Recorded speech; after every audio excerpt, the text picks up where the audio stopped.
Have you ever bought a $2 pair of running socks online, and then maybe like 6 months later, you realize you've spent $500 on that exact same brand's premium athletic wear? Oh, yeah, all the time.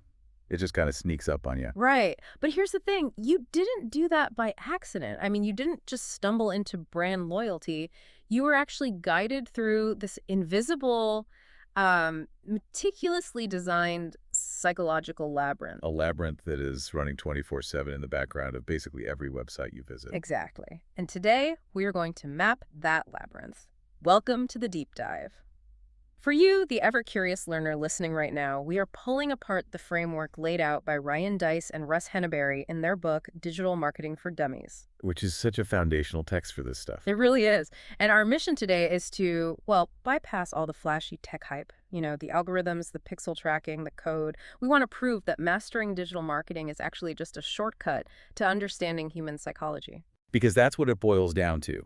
It's decoding the exact step-by-step blueprint of how complete strangers are transformed into, like, raving fans. I promise you, by the end of this deep dive, you will never look at an Instagram ad or a corporate blog post or even a promotional email the same way again. It completely shifts your worldview once you see that architecture hiding behind the screen. Because there's a massive misconception out there that to sell anything online, you need to be this tech wizard. Right, like you need to be a hacker in a hoodie. Yeah, exactly. People think you need to understand Python or be able to manipulate these complex data sets. But the core argument we're looking at today is that the internet hasn't actually changed the fundamental disciplines of marketing. It just gave us new tools. Exactly. It just provided new tools to execute them. Marketing has always started with, and will literally always start with, exactly one thing. And that is deeply understanding the human being on the other side of the screen. Which means we have to start this deep dive by talking about the concept of the customer avatar. Or, you know, some people call it the buyer persona. Yeah, both terms get thrown around a lot. But this isn't just some vague idea of who might click your ad. It's a hyper-specific, totally fictional representation of your absolute ideal customer. And what's crucial here is that this avatar dictates every single business decision from that point forward. Every single decision. I mean, the tone of your copywriting, the platforms you advertise on, the color of your packaging. Even down to the actual features you build into a product, right? Yes, precisely.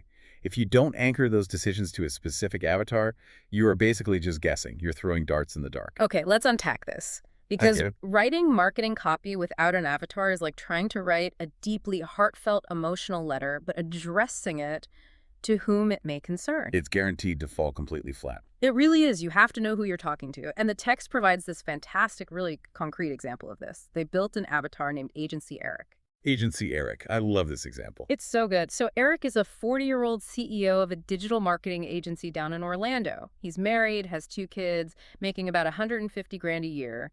But, and this is the key, the demographics are just the surface level. Right, because knowing his age doesn't tell you why he buys things. Exactly. It's his goals and fears that actually matter. Eric desperately wants to scale his business, but he is terrified his team is falling behind the curve. And that transition right there, from demographic to psychographic, is where the real leverage is. Yeah. You aren't targeting a 40-year-old male in Florida. You are targeting the anxiety of a business owner who feels his competitors are out innovating him. Oh, that's such a good way to put it. Targeting the anxiety. Yeah, and the framework even suggests assigning your avatar a defining quote to really crystallize their worldview.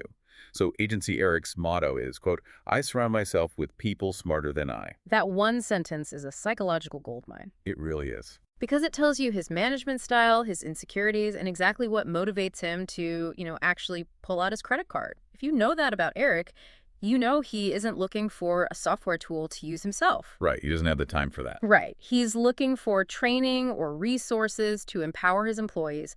So you can write an email subject line that speaks directly to that specific desire to build a smarter team. And you're hitting on the exact reason why this level of granularity is required. Mm-hmm. And the authors outline a specific trick for identifying where this avatar actually hangs out online. They call it the jet, but no one else would trick.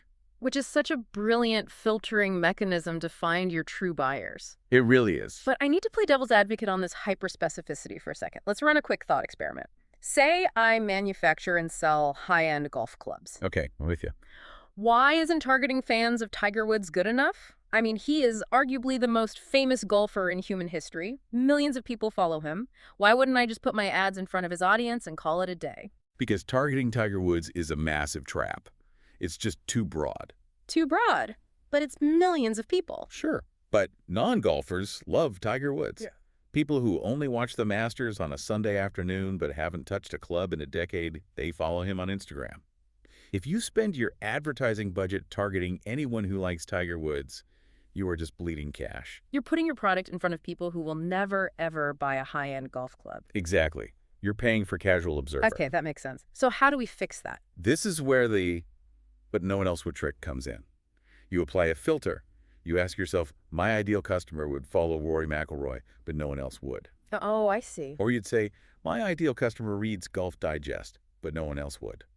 By targeting a slightly less famous pro or a highly specific publication, you intentionally exclude all those casual fans. You ensure you're only spending money to get in front of the hyper-focused true enthusiasts. Exactly. It's about maximizing your ad spend. That makes perfect economic sense. You just filter out the noise.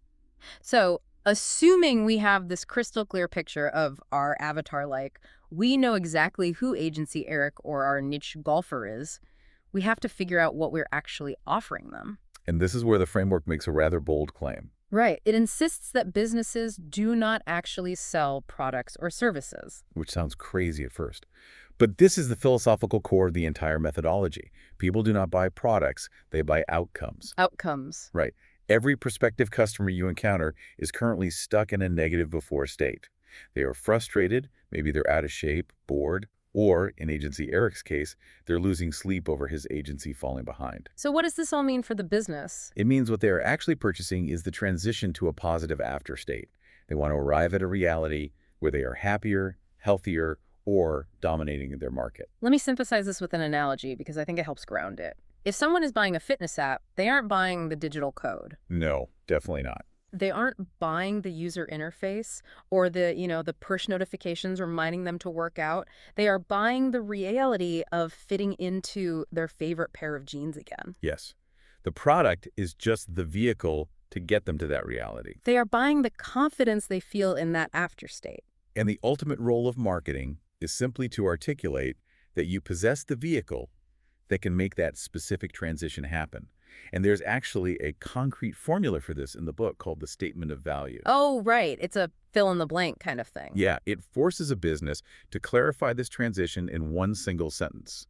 The formula is, our product helps Avatar go from before state to after state by mechanism. So like our fitness app helps busy moms go from feeling sluggish to feeling energetic by providing 15-minute daily home workouts. Perfect. That's exactly it. Once you define that before and after, your entire marketing strategy simply becomes about proving to the customer that you hold the bridge between the two. But bridging that gap is incredibly delicate. I mean, you can't just shout your statement of value at a stranger on the street and expect them to hand over their credit card. No, that would be completely overwhelming. Right. We have to walk them down a highly structured path. We can't just teleport them. The framework details a seamless, sequential 8-step customer journey that a consumer must go through, and you really cannot skip these steps. Think of it as an evolution of a relationship. So, step 1 is awareness. The consumer is a complete stranger. They have a problem, but they don't even know your brand exists. The source uses TransferWise as an example here, right? Yes, the money transfer company. They use Facebook ads, but they aren't asking you to wire money yet. They're simply teaching you about the hidden fees that traditional banks charge. They're just making you aware that a problem exists. Exactly. They're just planting a seed. But just knowing a brand exists doesn't make me a buyer. So step 2 is engagement. You have to capture their attention with actual value. And the example they point to here is Whole Foods. They sell organic groceries, obviously. But their online engagement strategy isn't just a boring list of prices. No, it's content. It's like a blog post titled 9 Refreshing Summer Drinks. Right. They are teaching people how to use the types of organic products they sell, entirely for free. Which naturally softens the ground for step 3, which is subscribe. Getting them to subscribe is widely considered the holy grail of digital marketing, right? Getting permission to actually communicate. Because we guard our inboxes fiercely. But IKEA does this beautifully by just capturing emails on their website. But why does a consumer actually give up their email? Because you've already provided value in step 2. You gave them a great recipe or an insightful article. The consumer feels this subtle, almost subconscious desire to return the favor. Giving up an email address is just a micro-commitment. Okay, wait. I have to stop you here because step 4 is convert. The source uses GoDaddy selling a domain for just $2.99 as an example. But why is the conversion so cheap? Ah, that's the genius of it. And why isn't this the final step? I mean, isn't the point of business to make a big profit? It's a really valid pushback, and it requires completely divorcing yourself from the idea of immediate ROI. Sure. The goal of step 4 is not return on investment. It's not. No. The goal is simply shifting the relationship from a passive prospect to a trusting buyer. You are acquiring the customer, not maximizing profit yet. So it's just about getting them to open their wallet for the first time. Exactly. Asking someone to pull out their credit card is a massive friction point, even if it's only for $3. Once a consumer does that, the invisible barrier of, I do not spend money with this brand is shattered. Because it is infinitely easier to sell a $50 product to someone who has already bought a $3 product than it is to sell anything to a stranger. Precisely. Which leads directly into step 5, which is you have to get them to actually use the product. Right, because if they buy that cheap domain and never use it, the journey just dies. Exactly. The source highlights Digital Marketer Lab here. When someone joins their community, they actually physically mail an onboarding packet to the new member's house. Wow, physical mail. Yeah. In a digital world, receiving a physical box creates a massive dopamine hit. It excites them and builds momentum, because you need that momentum for step 6, which is ascend. Ascend, that's making the core high-ticket offer, right? Yes. This is where the business actually becomes profitable. Now that you have an excited, trusting customer, you present the expensive offer. But the journey doesn't end there. Step 7 is advocate, getting those happy customers to leave testimonials. Right. And finally, step 8 is promote. This is creating raving fans who actively market for you, like someone who starts a YouTube channel just to review your products. So we have this elegant 8-step psychological blueprint, from a stranger in the awareness phase all the way to a rabid promoter. But here's where it gets really interesting. How does a business actually orchestrate this in the real world? Through specific, objective-based campaigns. Right. Campaigns are these multi-part processes that have to be completely seamless and subtle, because the source has this brilliant analogy. Asking a cold prospect to buy a $10,000 product is the equivalent of proposing marriage on a first date. It's totally aggressive. It's not seamless at all, and the success rate is going to be terrible. And I love the LASIK Plus example from the text. They sell laser eye surgery. They don't just run a banner ad saying, "Pay us to shoot lasers into your eyes today." No, that would terrify people. Instead, they gently lead you to a landing page, then to a calendar to book a free consultation to an actual appointment, and they follow up with educational emails. It's a gentle progression. And to manage all that, the expert framework categorizes the 3 main types of campaigns businesses must balance. First, you have acquisition campaigns. Which covers steps 1 through 4. Exactly, getting new leads. Then you have monetization campaigns, which are steps 5 and 6. Generating revenue from existing leads. The Rolex example illustrates this perfectly. Oh, right. The data shows that if someone buys one Rolex, they are incredibly likely to buy another one if given the chance. Yes.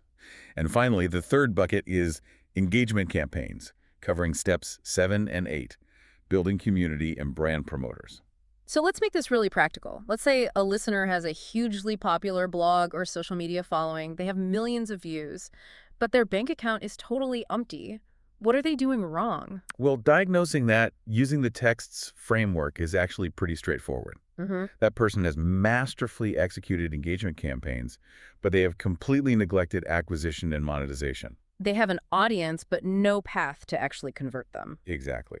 The text advises that if you are starting from scratch or if you just have 0 revenue, you must build an acquisition campaign first. You have to build the ticket booth before you invite the crowd into the theater. That's a great way to put it. It's fascinating. So just to wrap up our deep dive here, effective digital marketing really isn't about shiny new tech tools. Not at all. It's about defining your specific avatar, understanding their desired after state, and gently walking them through a seamless 8-step journey using very targeted campaigns. It's pure psychology, just applied through digital channels. And as a consumer, you are walking through these 8 steps every single day online, whether you realize it or not. Which leaves us with a final thought for you to mull over. Oh, this is a good one. Next time you find yourself buying something online, whether it's a $3 app or a $300 course, just pause for a second. Look backwards. Try to trace the exact breadcrumbs that brand laid out to take you from a total stranger to a converted buyer. Follow the trail. Exactly.